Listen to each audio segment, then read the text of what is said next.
You're listening to The Big Picture with Edwin Eisendrath on WCPT 820. All right, everybody, welcome back. Kyle Tharp is joining us again. You remember him. He's the co-founder, editor, lead writer of For What It's Worth. That's the newsletter that tracks digital spending, strategy, and trends in our elections. Hi, Kyle. Thank you for joining me. Thanks for having me back on, Edwin. We have a lot to talk about.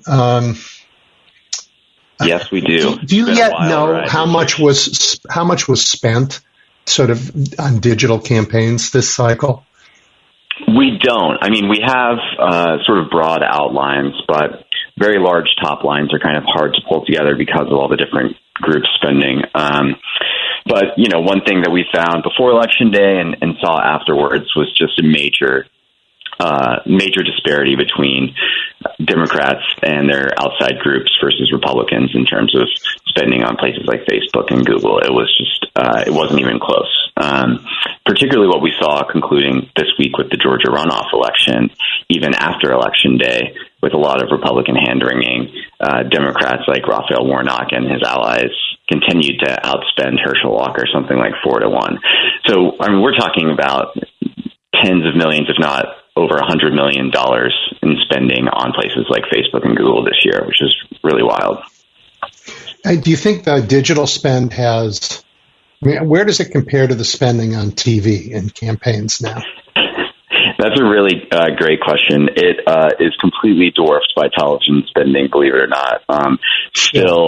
The political campaign industry is dominated by a lot of television consultants that make a lot of money off of TV advertising, even though so many Americans are cutting the cord and you know, not watching traditional broadcast TV anymore. It still is a lion's share of a budget. Although I will say that every cycle we see it shrink a little bit more and digital increase. And I think moving forward, that's going to be the case. Really interesting. It's just, I mean, it's really interesting. And the spending patterns, but also the awareness of what was going on online in the past has led to some changes. Like Facebook, which it just, for me, was a villain forever. Seems I don't know anything nice about them, but they were a little less villainous with sort of right-wing nonsense this cycle. Am I right about that? Yeah, I think that was one of the biggest stories at the intersection of the internet and politics this cycle was Facebook's sort of exit from politics. So for a long time, Facebook tried to be a definitive source of news and information for their users. They had these financial partnerships with major media publishers. And as you know, we've talked about many times before, big right-wing pages like Ben Shapiro and Fox News would get tons and tons of likes and shares on their content on the platform. Well, I did a quick analysis of Facebook engagement over the past 2 years, and what we've seen is Facebook has intentionally deprioritized political content and news content in users' feeds. So if you're on Facebook, you're more likely to see vertical animal videos and pictures from your loved ones or maybe favorite brands rather than political content. People are going to have a lot of ideas about whether that's good or bad, but it was a major change this year, particularly, you know, during the Trump era. So much conservative content would just spread like wildfire on that platform. So I think it's generally a good development, but it definitely was one of the biggest stories that I saw this year. Yeah, amazing. Really amazing. For sure. And I am encouraged by it. I mean, I like political news. I love that people are engaged with it, but it has to be responsible news, you know, not just whatever anybody wants to say. Crazy stuff. Yeah, and no one really benefits from a whole bunch of just partisan clickbait. You know, share this if you hate Trump or love Trump. Like, it's a whole bunch of nonsense that kind of was garbage filling people's feeds anyway. And it's really good to see how Facebook has kind of intentionally turned down the dial on that. I think that's going to have a big impact on how campaigns are run in 2024 and where all those eyeballs move to. Folks, where are they going to get their political information then? If not on Facebook, is it going to be somewhere else?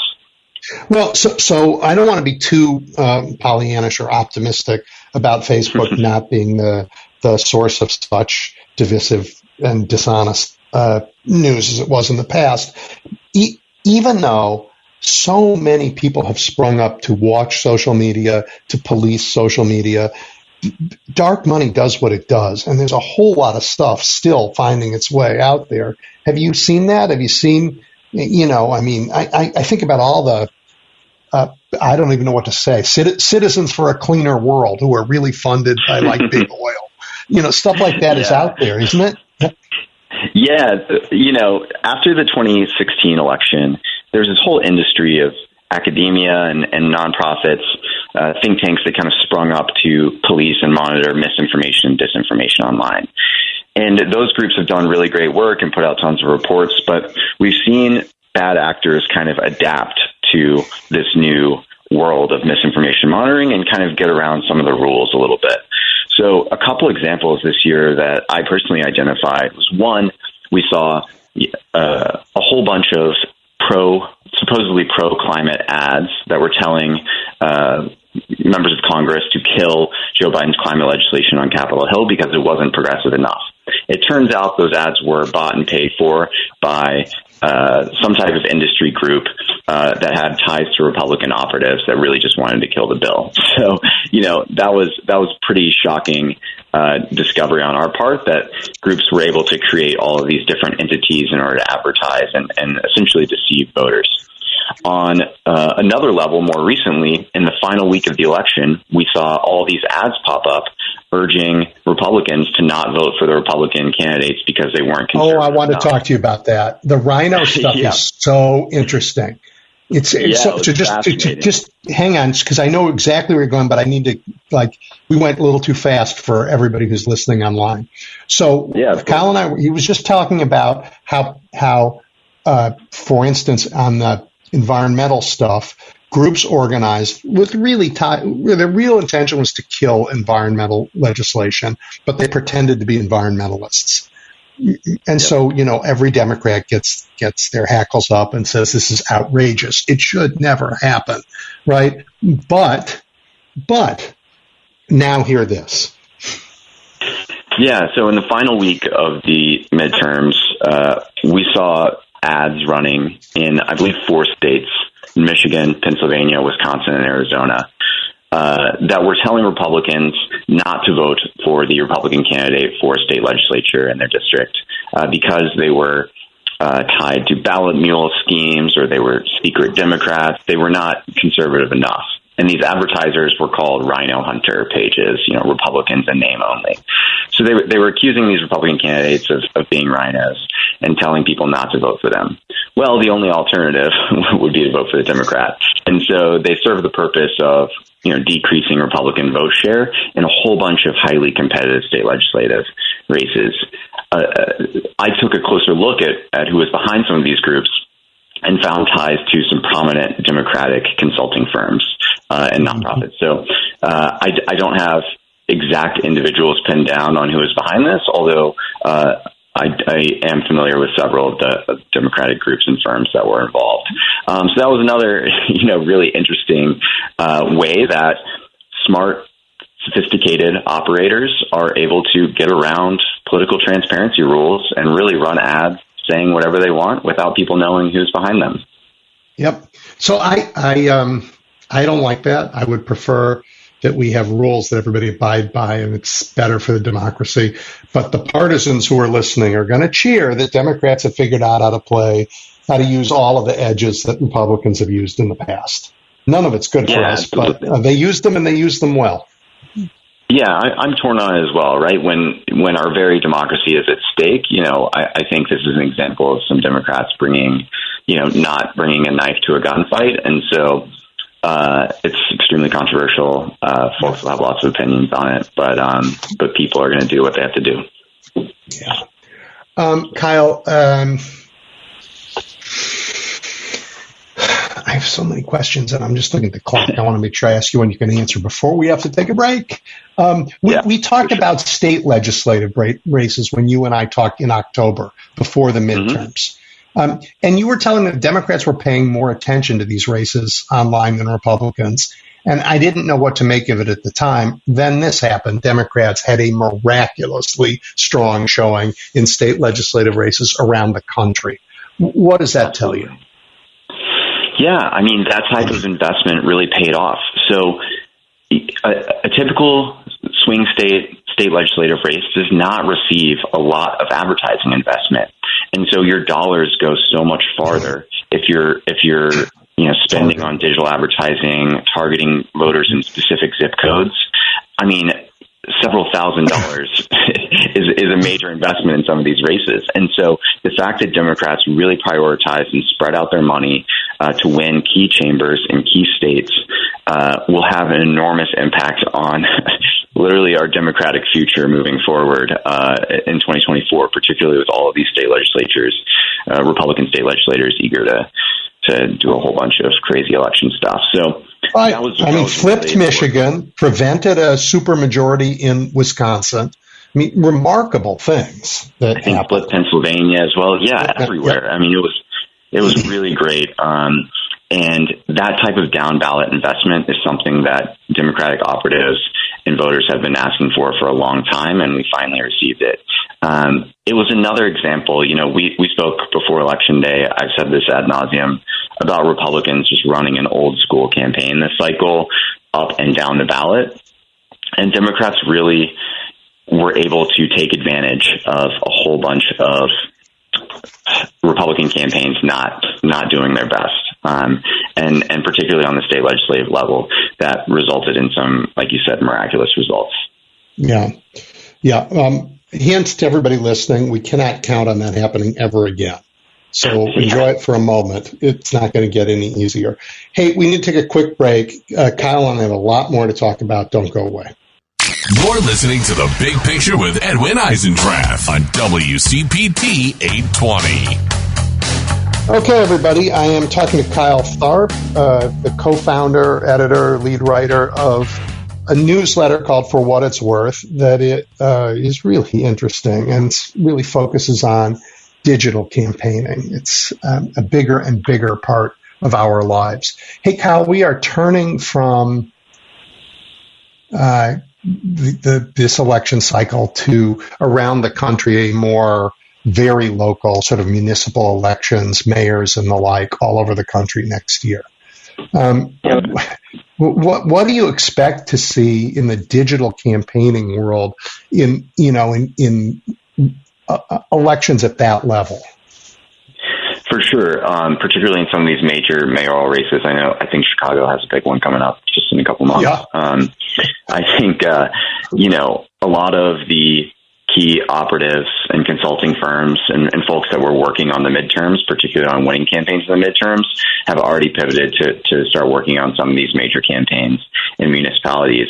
And so a lot of the tactics that you saw this cycle will likely translate into some of these more localized races. I expect major spending in the Chicago mayoral election, as well as in other places. I think one thing that we saw this cycle that was really huge, and I've mentioned before, is the impact of the youth vote, and how campaigns tried to reach younger voters. And I would definitely, particularly in these big progressive cities, anticipate a whole bunch of campaigns trying to reach younger voters using things like TikTok and Snapchat and online engagement tools too. So definitely, I think a lot of these learnings are going to translate to next year's elections too.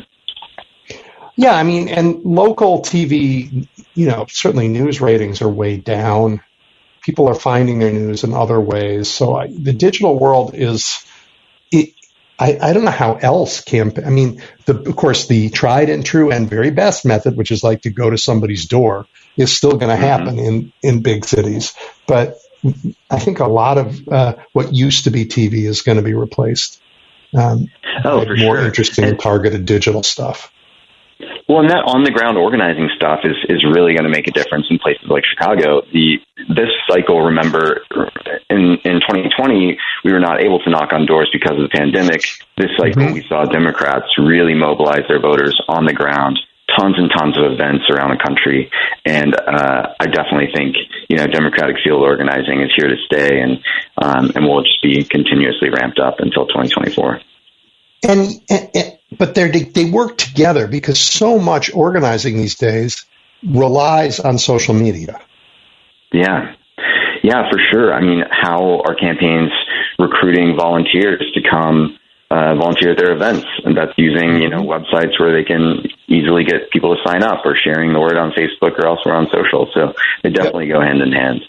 Yeah, it's really interesting. Okay, the other thing I want to talk to you about is sort of the downside of using social media to fundraise and attract attention, and that is the grift. Just the grift. Yep. I don't, I think about the appeals to raise money for Herschel Walker, where give money for Herschel Walker, and most of the cash ended up at the NRSC, not at Herschel Walker's That's exactly campaign. right. Right. Yep. But for those of you who are listening, I'm sorry about the acronym. That's the National Republican Senate Campaign Committee, not the candidate himself. But they asked for money, and then they gave like 10% of it to poor Mr. Walker. And Trump does this all the time. It was worse. It was 1% of the money went to Herschel Walker. Oh my gosh! 99%. Oh my gosh! To the NRSC. Right. Yeah. And Donald Trump is even worse. He's raised countless amounts of money to get involved in races, and it goes to him, not to the races. Is there any consumer protection for people who want to make donations online?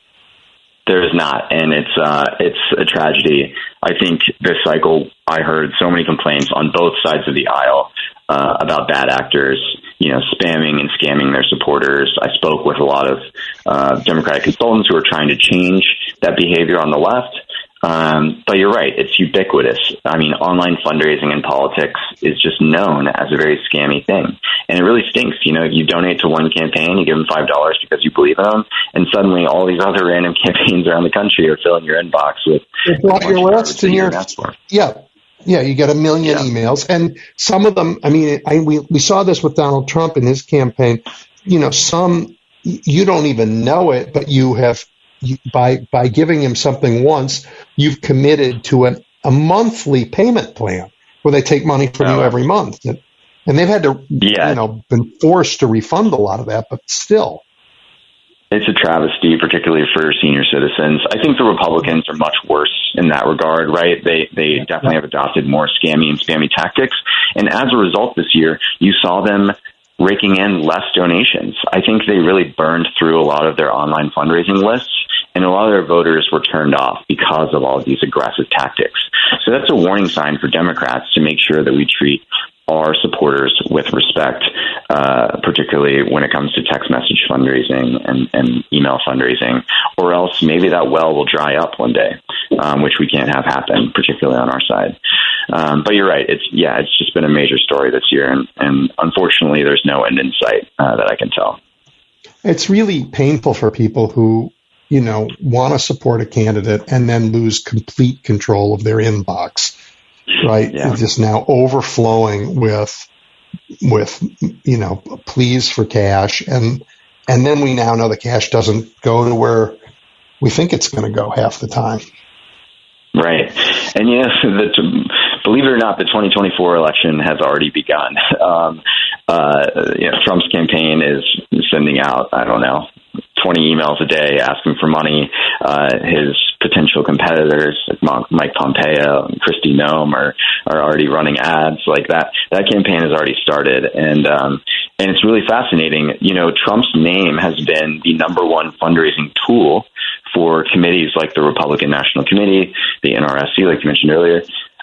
Those committees are no longer allowed to use his name in their email fundraising appeals because they don't want to appear not neutral, right? So you're going to see some grassroots fundraising at the national Republican level dry up because they're no longer going to want to tie their email programs to Donald Trump in particular.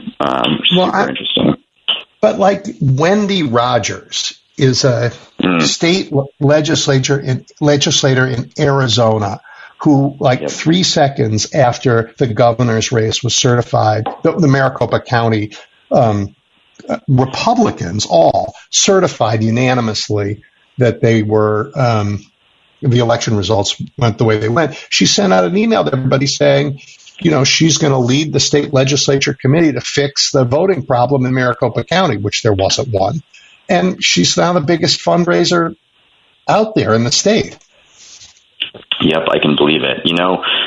Really firing people up with false information, lies, and outrage bait and lies is sometimes good for fundraising, right? Tell somebody this house is on fire, they're going to believe you and freak out about it. So, yeah, I'm not surprised. It's really depressing. But on a brighter note, I was very happy with what happened in Arizona this cycle. Uh-huh. Really, really surprising rebuke of extremism by the voters.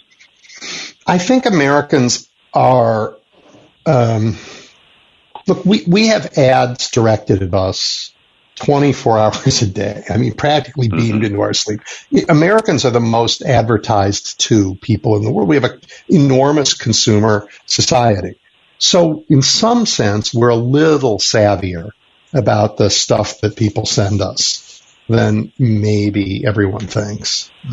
Yeah, I'd like to think voters, we can defend ourselves a little bit.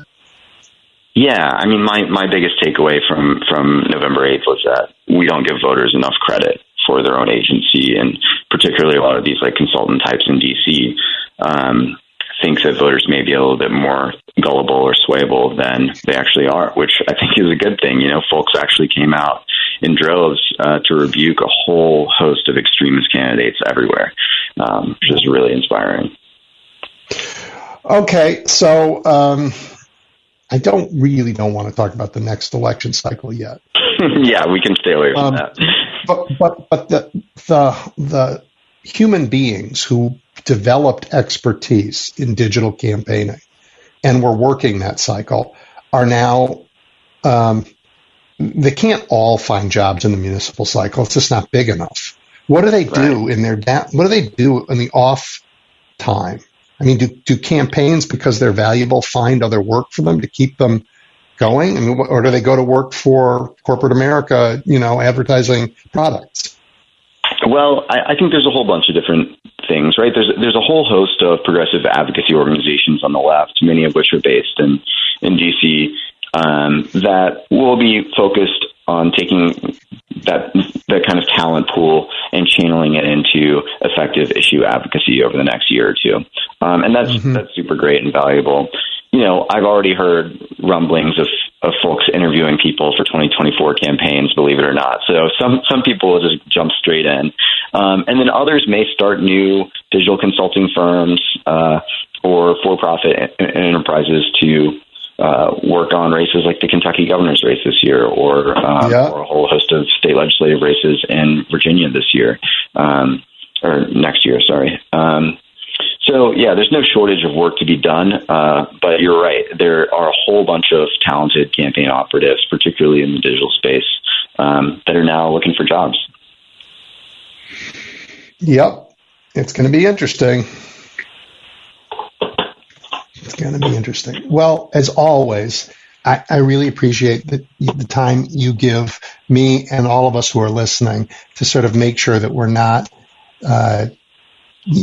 completely ignorant about this world. I just should tell you before you go, when I first started this show, I don't know, a year and a half ago or so, what people thought was Republicans will never lose because they understand modern campaigning. Cambridge Analytica, they said, not knowing what that is. They got it. They know they have the secret sauce. Democrats don't have it. They'll take 20 years to catch up. None of that was true. I kind of bought into some of those narratives back then too. But you're right. This cycle was a wild ride, and it really showed us some very positive, encouraging signs for campaigns on the left, which I hope we continue to kind of own that space going forward. Yep. That is a great last word, Kyle. I will talk to you again. If I don't talk to you before the year's out, happy holidays, and I wish you and the best start to 2023. Awesome. Same to you. Thank you so much, Edwin. You bet. All right, everybody, we're going to take a break. There's some news. There may not be news at the bottom of the hour, but when we come back, I have just somebody you haven't heard from yet, a voice you should hear, a young woman who has done a remarkable thing in politics, and I will tell you about that coming up. Stay tuned. You're looking at the big picture with Edwin Eisendrath on WCPT 820.